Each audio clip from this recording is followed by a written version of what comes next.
Okay. Amanya Geoffrey Tulyamusima. Olunaku lwa leero tuzze mu kkooti eno olw'aba clients baffe ababiri omuli Sipapa wamu ne omukyala Shamirah.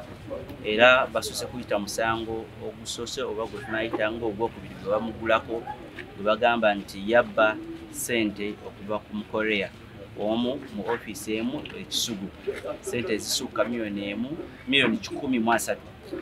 Era bagumusomedde ne bagamba balina n'abajulizi naye ate ng'omujulizi nannyini bintu taliiwo. Olwo omuwooleza wa gavumenti n'asaba olunaku olulala. Naffe tetukiganye ku lw'ensonga twagala kutegeera oyo gwe bagamba gwe yabba yaani ebintu byonna tubyetaaga. Era ne tusaba ze tuyita disclosures oba obujulizi bwonna bwe balina mu mateeka babutuwe then ffe tulabe ng'okuba olunaku lwe tukomawo mu kkooti twetegekera omusango tugenda maaso nagwo. Ku musango ennyini ogwo tetuyina buzibu bwonna kulaba nga tugenda maaso ku lw'ensonga tumanyi nti amazima gajja kuvaayo nga Bayibuli bw'egamba amazima gajja kufuulwa eddembe. Client waffe teyakikola era tagenda nako kisugu. Advantage tulina nti bayina kyemanyi bagenda kuzanyisa ssente ziri ze bamuggyako. Naye byonna tugenda kulaba nga buli kimu tutambula nakyo ku olunaku tukomawo nga 16 omwezi ogujja. Ku musango ogwokubiri omunene ogwa High Court oba ogenda okubeera mu High Court era bazze ne bakyusaamu mu ngeri wa mu musango gwennyini. Naye ekikulu bakyusizzaamu ze tuyita SD numbers oba ze tuyita ennamba ez'enjawulo eziri mu bintu eby'enjawulo ebiri mu musango okugeza mu ssente. Then tujjukire that emisango egyo mingi naye nga amazima gali nti tukirabyeko olunaku lwaleero nti tebalina bujulizi kye bali mu kugamba nti ssente kasita yazibba okuva ow'omu Sudani then nazikozesa okugula ebintu by'omunju wamu n'emmotoka. Naye wakati wange namwe tukimanyi that Sipapa yagula ezo emmotoka way back nga ne guno omusango tegunnabeerawo. Kati bali mu kusika bisubi tumanyi tebalina bujulizi. Era tugenda paka omusango gunaggwa ku lw'ensonga tumanyi Sipapa n'omukyala we tebalina kye baakola oba tebaparticipatinga mu bubbi buno. Era watulowooza nti gavumenti oba state weewawe emanyi oba enoonya abatuufu abakubanga abakola guno omusango. Wakati awo era nsabye ebintu eby'enjawulo bye bamutwalako Sipapa okuva ewe ewerako lisiti y'ebintu wamu 25 omuli ebisumuluzo by'omunju ensawo eyali eyamutabani we yalimu engoye bagitwala. Sipapa yalina kamera mu nju ez'abakwata nga bakola buli kimu kyonna naye zonna nayo kamera bagiplakinga off ne bagitwala ne kompyuta ya kamera ne bagitwala ne mouse ne babitwala. Mu nju ye bajjamu ssente ezisukka $7,000. Mu nju ye bajjamu ssente za cash. Baagenda ne batwala amatalaga g'emmotoka eza Jeep bingi babitwala. Naye tutegeezza omulamuzi n'akiteeka ku record. Amawulire amalungi agaliwo nti n'omuwolereza wa gavumenti akonfaminze nti amazima babirina kyekibadde kisinga obukulu. Era tumanyi that omusango ogenda mu maaso lujja kuba olwo ebintu byonna bimuddizibwe. Singa otulina omusango gwe gumu ebimu ku bujulizi bye balina obujulizi bwe bagamba bwe baleeta emmotoka ze kitegeeza tebalina bujulizi busukkaawo. Buli kimu kye bamutwalako kye baagala okukozesa ID bakyaganya ogireeta passport bakyaganya ogireeta kitumanyi era bajja kuba n'obujulizi nga bagamba nti bagikwatidde ekisugu oba wantu wonna ate nga si kituufu bagijja waka bajja mu nju. Naye ffe tuli ready okulaba nga omusango genda mu maaso era tuli bagumu tetweraliikiridde ne bakiransi baffe tebeeraliikiridde bombi. Kanso tuwiddeko koko ekyomukyala nga kiro yizingibwa omukulu Sipapa ng'agamba tamanyi musango ki gwavunaana mukyala gwe ku charge sheet gy'olina omukyala avunanyizibwa musango ki era lwaki ali involved mu nsonga zino up to now. Of course omukyala bamugamba that naye yeekobaana n'agenda nabba ebintu nabba ssente ezo okuva omu Sudani. Naye tujjukire engeri gye bamukwata kaali kakodyo bamugamba jangu tugende ffenna ku poliisi okonfaminga bino ebintu bye batutte okuva mu nju. Naye bambi yagenda ku poliisi ng'amanyi agenda konfaminga ebintu batutte okuva mu nju. Watuuka ku poliisi ne bamugamba ajjamu engatto jjamu buli kimu kyonna ekyetaagisa yingira akaguli paka mwami wo anaatuuka. Kati kaali kakodyo okukwata omukyala weewaawo omusajja ajje.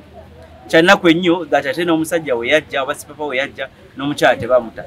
Naye nga tewali bujulizi bumala weewaawo tewali bujulizi obugumidde obutwala omukyala weewaawo obutwala client waffe omusajja Sipapa. talk about it. Of course, nsabye omulamuzi olunaku lwa leero nti ategeeze omuweereza wa gavumenti atwe update investigations zituusewa. Of course investigations kubo tezinnaba naye asuubiza kooti nti ku olwo olunaku tunakomawo mu kooti bajja kuba nga bamaliriza okuleeta obujulizi bonna bonna, then bajja kuba bakuŋŋaanya empapula ezitusindika mu high court. Naye singa mujjukira okuva ku lubereberye ekyo kiba twetaaga twagala omusango gugende mu maaso oluvannyuma tugambe nti kooti esalawo baba baguza oba tebaguza. Ku lw'ensonga tumanyi tebaguza tebalina bujulizi. Omusango guno guddamu nga 16 oba 27? Omusango ogusooka guddamu nga 16, ogwo gwe musango guli ogwaliko yekka, then 27 gwe musango gwennyini omunene. And we have been informed the same are part of the investigations in this matter. The accused person should be assured that if this property is theirs, the same will be handed to them after the trial. And also state has assured us about the legal process, giving this case 1 month, and by the next deadline in July, committee papers should be ready. The accused first appeared in September, so we believe this has been ample time for investigations. Before I adjourn, you have something to say?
Your concerns are noted about why the reason why A2 is in this case. That can only be disproved in the trial. If she is innocent, she will be safe. If they have any case against her, you get to know this when the evidence is being laid. So at this stage, I cannot tell you that I know why she's in the case without looking at the evidence. So it is the trial court that will exonerate her or find her. So you have to wait for the trial court. You know, you have to get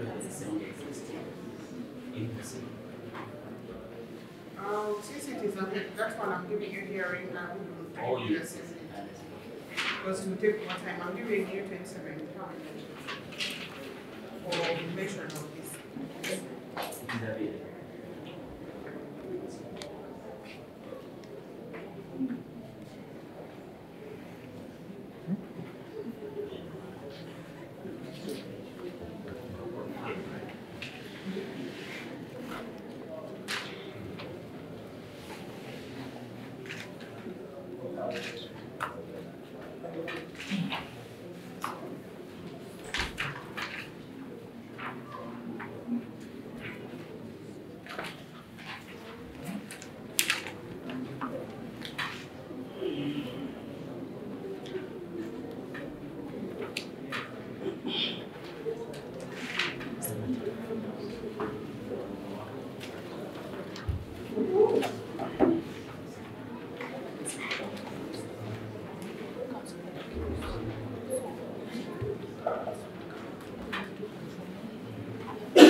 persons were remanded until then.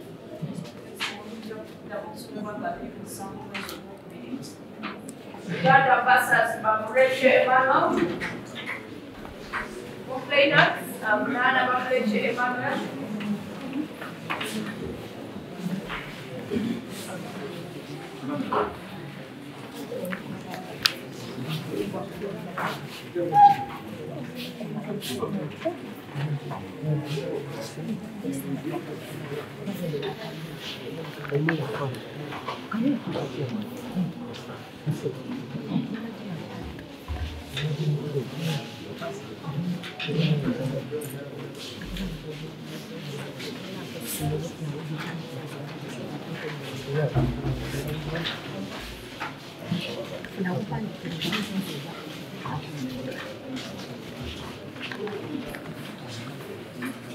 Galo mukulu gw'enjawulo gobeere n'ebijjukize mu nnyumba yo kankwanjulire ba Makindye Photo Studio fe bakafulumu okukuba ebifaananyi n'okukola video. Olina wedding, birthday party, kukyala, nika, baby shower, photoshoot oba music shoot na buli kimu kyonna ky'oyagala fe tusobola okuwa ebijjukize ebirungi eri ebirooto byo ate nno mwana wattu kusintiiza omuntu wa bulijjo. Tusange Bannankulabe ku Bitaala ku Prime Tower Level 3 Room D04. Okumanya ebisingawo tukubire ku nnamba zino noti 7 noti 2 emu noti 4 emu 25 oba noti 755 7 7 oba noti 777 noti 23 4 noti 5.